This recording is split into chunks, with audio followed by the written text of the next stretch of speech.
Ano kaya kung sabihin ko sa inyo na may eroplano na sobrang galing, na parang multo itong dumadaan sa mga depensa ng kalaban?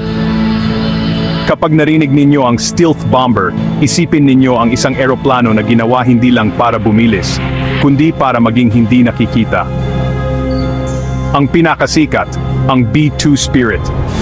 Hugis pakpak ito na lumilipad, walang buntot at walang matutulis na sulok. Bakit?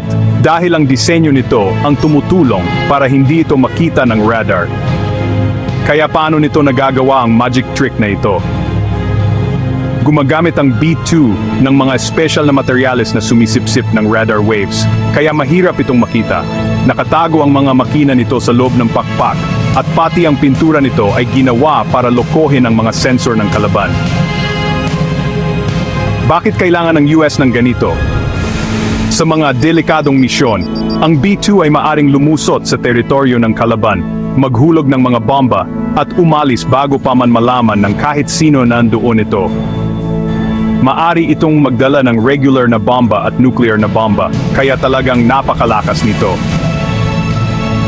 Hindi lang high-tech, ang B-2 ay sobrang mahal din.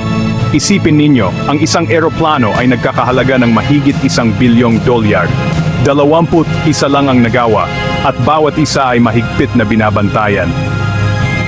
Kaya sa susunod na makita kayo ng pelikula na may stealth jet, tandaan ang totoong bagay ay mas astig pa.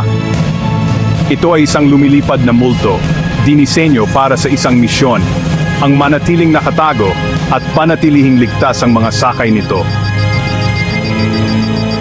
Ngayon, alam ninyo na ang mga pangunahing kaalaman tungkol sa stealth bomber ng Amerika. Gusto niyo pa bang matuto tungkol sa mga kamamanghang eroplano? I-like at mag-subscribe